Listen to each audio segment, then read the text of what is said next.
And welcome back to the Silver and Black Radio Podcast. This is episode 9, season 1. I am your host, Raider Will. In sequence 3 today, we will go over the good, the bad, and the ugly for Game 5 versus the Packers.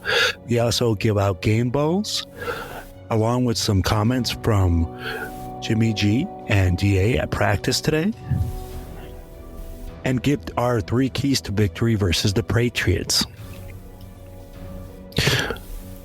We also have the Raider hookup. In sequence 2, we go over number 18 in our Raiders countdown, Raiders trivia, and talk about our offensive struggles and what we can do to fix them. We also get Max Swami's mail-in picks for this week. And now for sequence 1 in Raiders news and notes. Guys, this week for transactions we have signed Malik Flowers to the practice squad, signed cornerback Corner Armstrong also to the practice squad. We released Rayshawn Wright and wide receiver Marcus Callaway from the practice squad. We also reverted Tyler Hall and Troy Pride Jr. back to the practice squad. All right, guys, and now for notes. Hey, the biggest note for this week, I'm going to tell you like this, is that Raiders win, baby, versus the Packers on Monday night. What a game.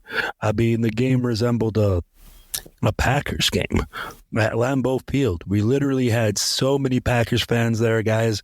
It was insane. I saw all green and yellow on TV. From my point of view, I was like, man, that's an insane amount of fans, but it doesn't matter. Raiders pull out the big win. We get the dub. Hey, send them home. Let them pay whatever they're paying for tickets. I don't care. We won. And let me tell you, the way that we won was insane. It was by our defense. Right now, we're talking about week 5. And our defense led the charge for the Raiders to get this win. And after so much money that was invested into our offense this offseason, guys, the best thing that I see right now coming out of, Las Vegas is our defense. Man, let's put it like this.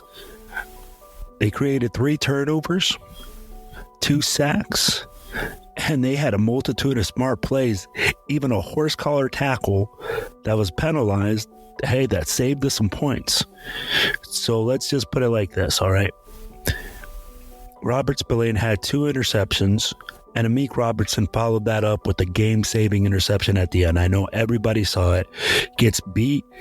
He just, boom, turns back, doesn't look back for the ball, tracks down the receiver, closes that space, and as soon as he closes that space, he sees the receiver's hands go up. He turns around, high points the football, game, set, match.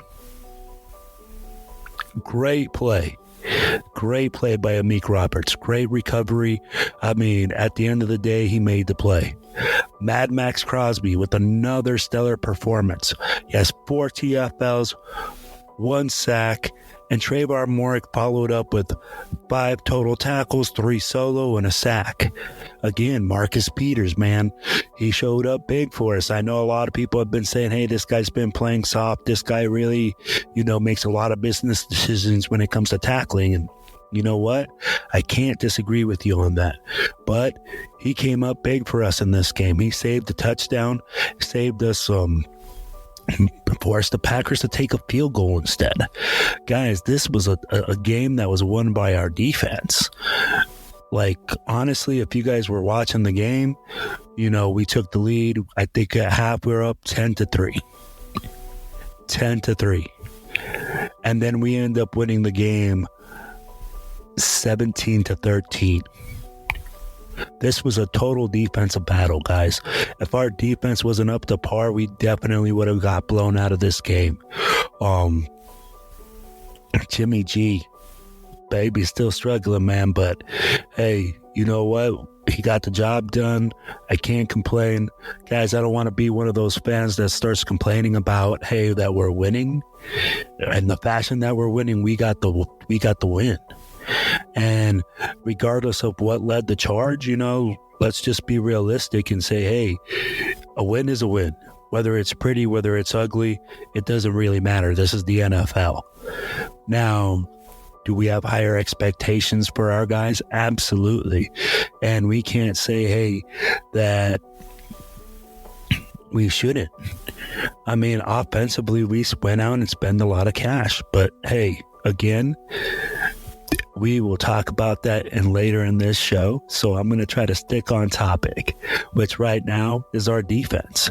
Guys, really, what I saw from this game was a total change from Patrick Graham. I mean, hey, big ups to you, Patrick Graham. I love what you're doing. I mean, like moving Crosby all over the field. I saw him make some twists inside. I mean, he was getting pressure all day on Love. Spillane, you know, I always said, hey, Spillane's one thing. He was a great run stopper. Now, he had some problems in coverage, but man, he comes up big for us with those two INTs.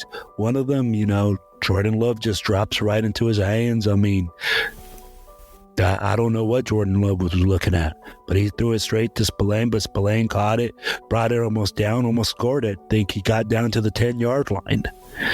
Then on another one, Marcus Peters tips it, makes a great play, and Spillane is there to make the catch.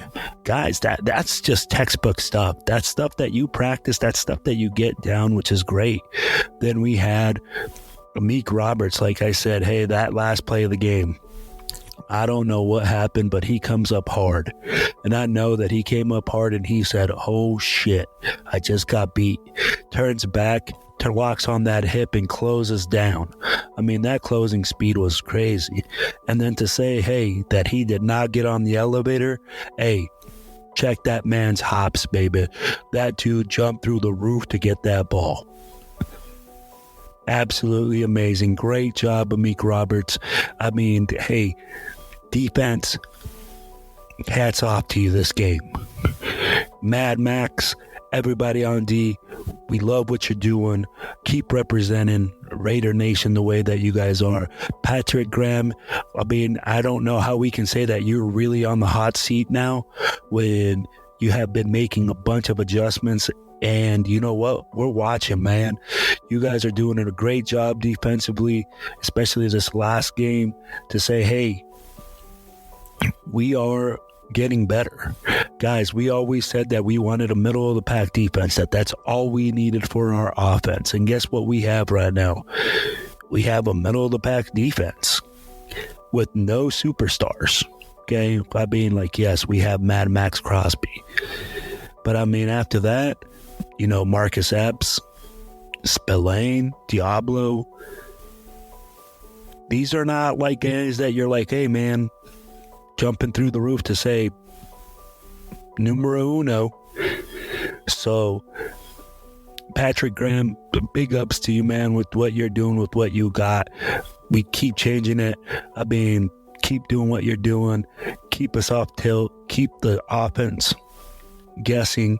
Keep doing what you're doing, man. Big ups to you. Hey, you got us to dub.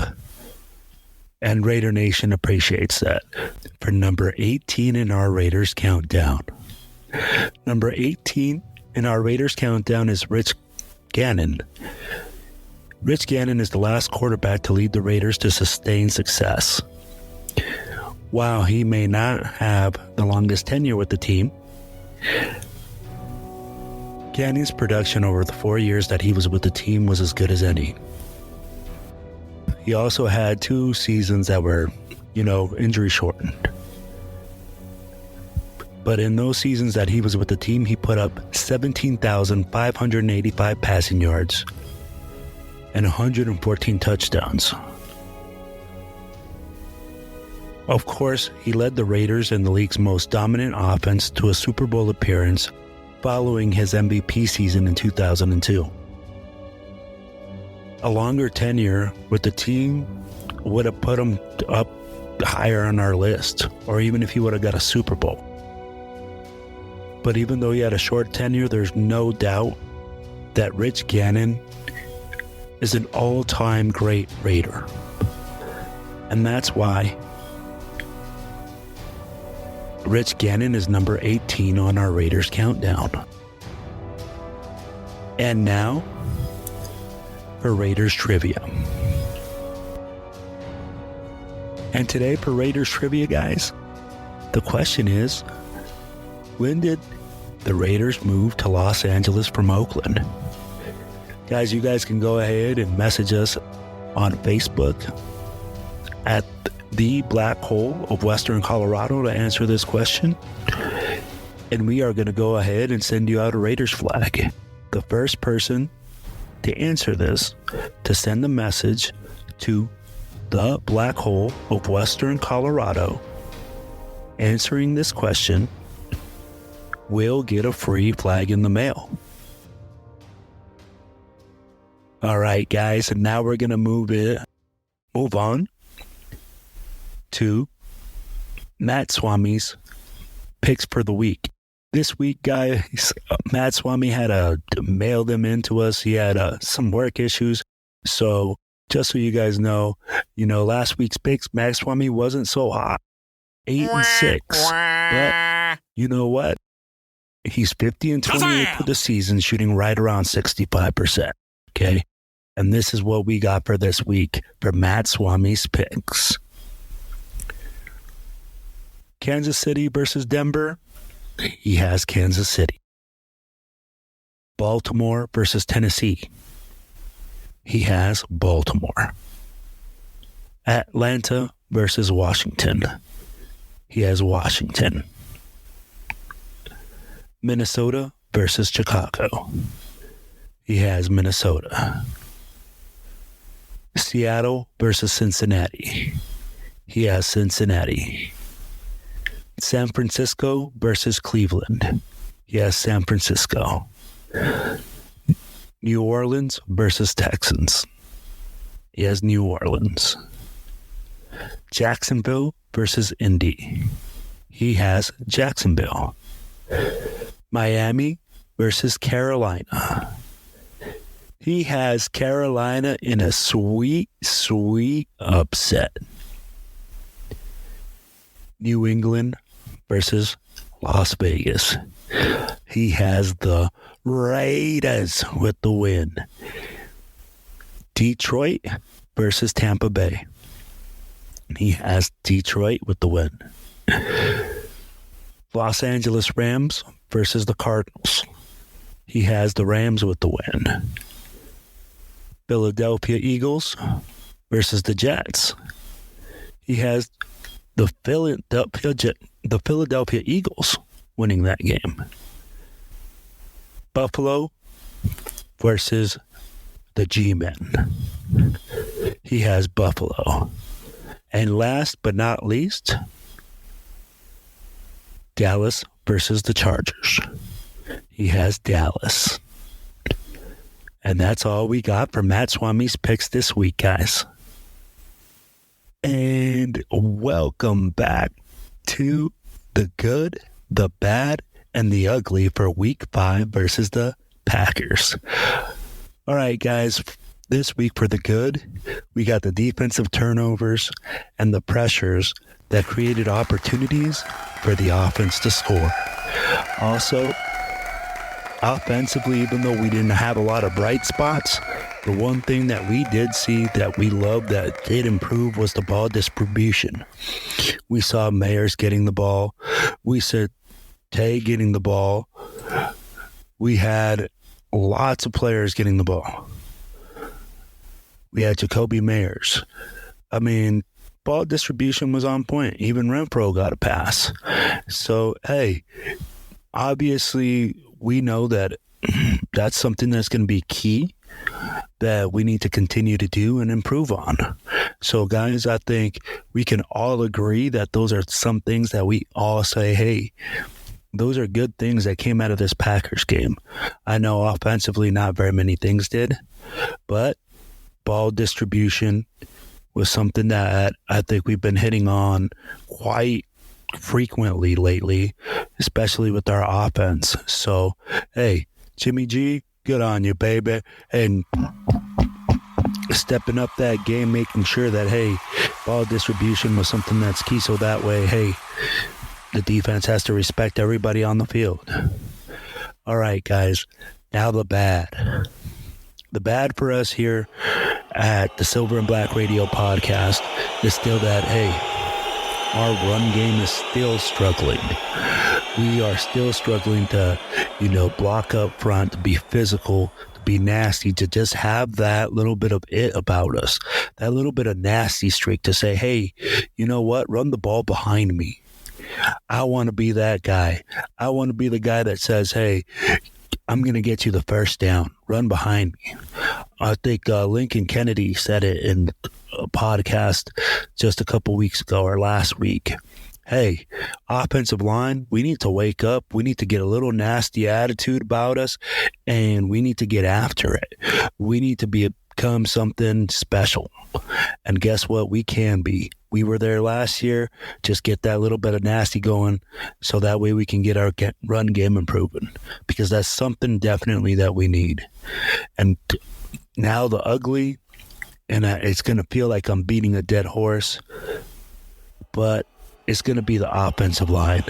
The offensive line definitely needs to step up their game, make sure that, hey, pass blocking, run blocking, one of them has to be working, because right now none of them are working. So, if we looked at Josh Jacobs, he went, I think, 20 carries for 69 yards or something like that. That's not acceptable, guys. Also, hey, we're allowing way too many sacks. So I think those are things we need to improve on. But I definitely think that Josh McDaniels can get it together. I think that he's going to get together with his staff and make sure that they improve on that. All right, guys, now let's move on to the next section, which is game balls. Game balls for this week go out to our boy Mad Max, who had 4 TFLs and 1 sack. Robert Spillane, who had a handful of tackles, had 2 interceptions. Great job. And Amik Roberts for going up and sealing the deal at the end of the game. Hey, those are the 3 game balls we're going to hand out for today's game. And we appreciate everything that you guys did at the game.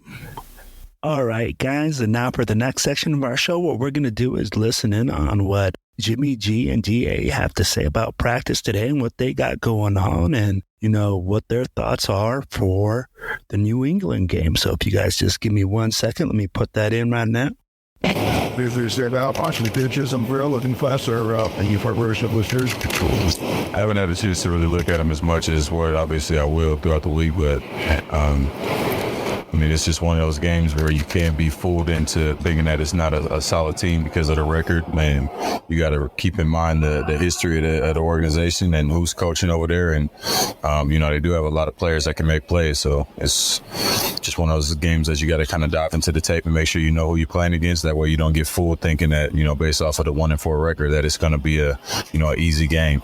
Just based off the way we've been playing, we need to focus more on what we got going on, versus what everybody else is doing and that type of stuff. And I feel like that'll help us be consistent more consistently. How are you feeling coming out of the last game? Still with progress, Yeah, making progress. A little sore, but still making progress. Jacoby's going through this week what you did kind of last week with all the attention going against the former team, all that. Have you maybe kind of talked to him, shared what your experience was? My experience wasn't anything like what it was supposed to be, so it is what it is on that. But yeah, we don't really talk too much about it. We treat everybody the same. Everybody gets same treatment we get out there as far as the attention we give them and the intensity we play with. So it's not something that we're going to sit there and chop it up too much about. You play for them, and I play for the Packers. It kind of is what it is.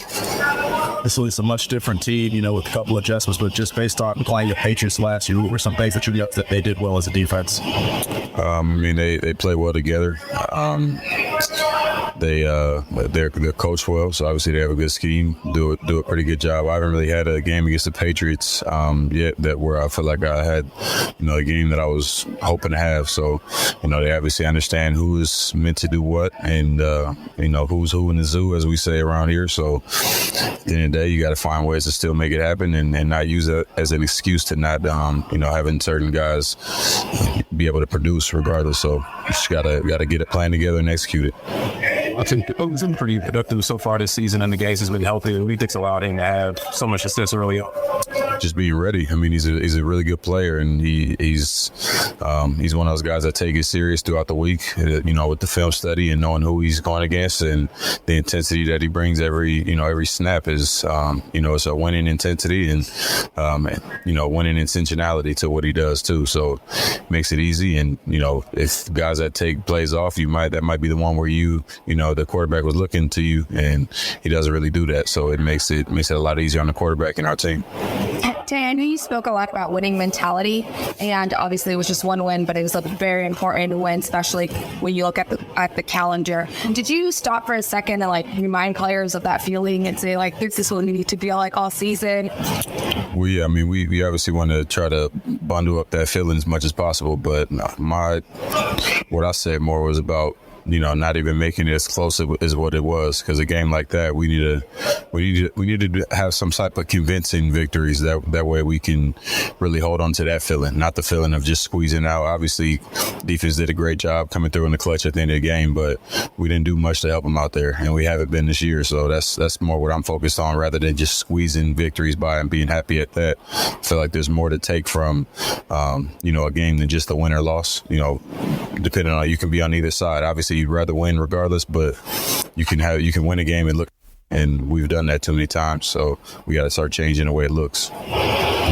I know you probably wish you guys could have done more offensively, but some more guys touched the ball probably than any other game this season. Is that important? Was that nice to see going forward? I mean, yeah, it's cool, but it's not. I don't care. If 2 people touch the ball and we score 50 points, I'd rather that than have 90 people touch the ball in a game and you go out and you can't score for 20 points. Was there something of your offense that you enjoyed, that you liked, and you said, okay, we can build off this? I feel like we do better blocking the run and running the ball.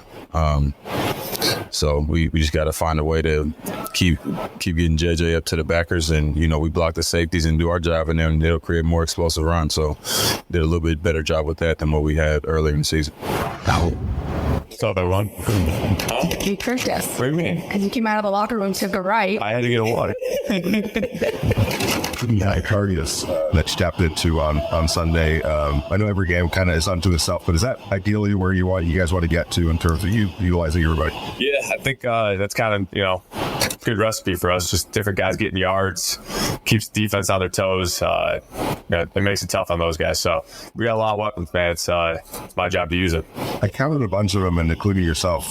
All of you guys are new to this team, basically, except for Devontae, maybe Hunter. So if it take a little while for to get that all together. I think it gets better with time. Obviously, just the more reps we get, the more we can talk about it just in the locker room together, little things like that. That's kind of where we're at right now. I mean, it's done some good for us, but we still got room to grow. Definitely. I mean, we're still pretty early in the season.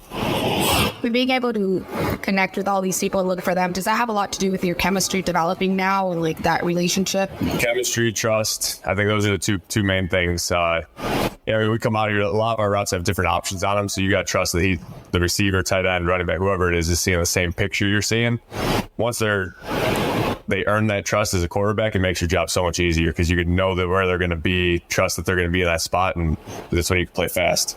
And just a completely random question, your t-shirt had a specific message. Did you purposely choose it? Say it again? That t-shirt you were wearing coming in, was there a reason for it, or did you just like it? Honestly, I just like the design. It was, I don't even know what it's about. No feelings. I appreciate it. I'm French. It's just, I thought it looked cool, honestly. Yeah, I'm pretty simple with when it comes to that. You get Michael Mayer twice in the first quarter, and then you got Hooper involved later in the game as well. How big is it getting the tight ends into the game plan and involving them in the game?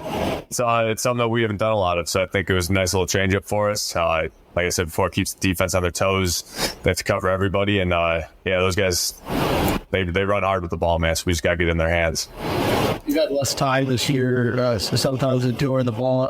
One adjustments that he had to make, whether it's your internal clock or maybe adjustments that you have to do with people you guys. I mean, getting the protection right.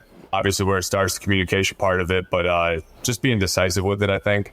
Knowing where I'm going with the ball, having a plan pre-snap and reacting to what they do post-snap. Anyway, so it sounds pretty simple, but yeah, just if you have a plan, you could usually, get rid of the ball pretty quickly. Belichick, how was it? Would you like to do well? He always got just matches to try to surprise him things that he expected. He refers to this, enough very well. I think it would be pretty hard to surprise Coach. He's been in this league for a while. Obviously, one of the best to ever do it. He's seen just about everything. So we'll do what we do.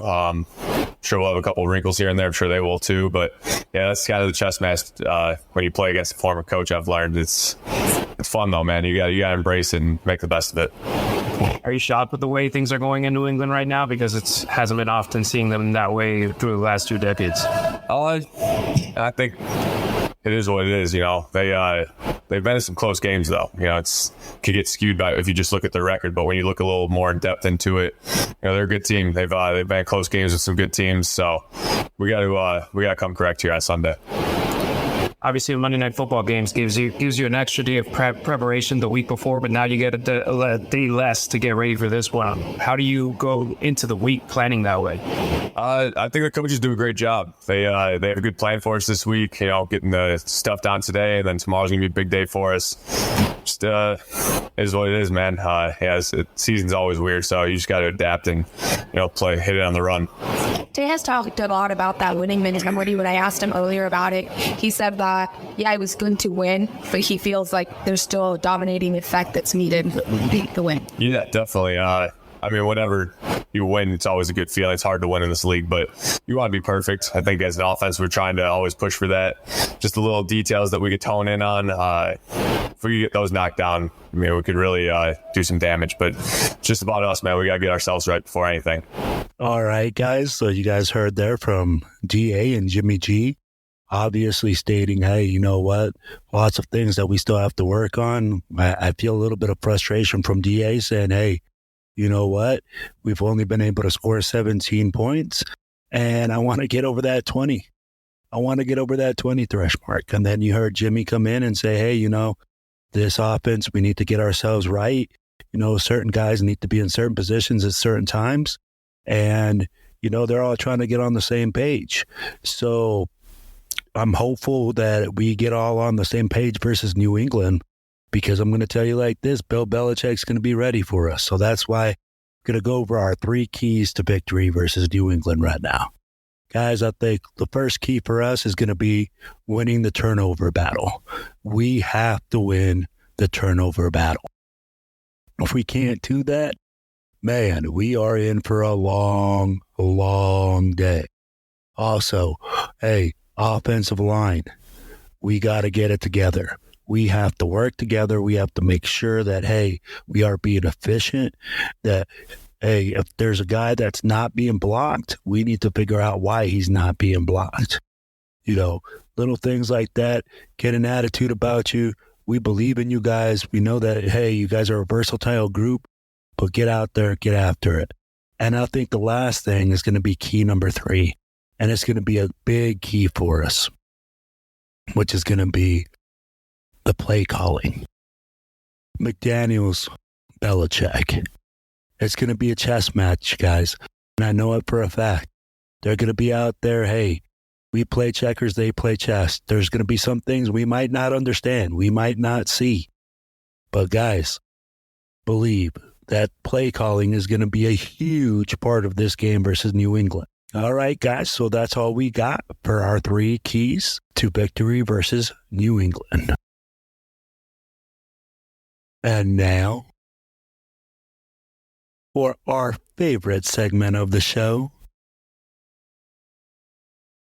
the Raider Hookup. All right, y'all, give me a second while I get the mood.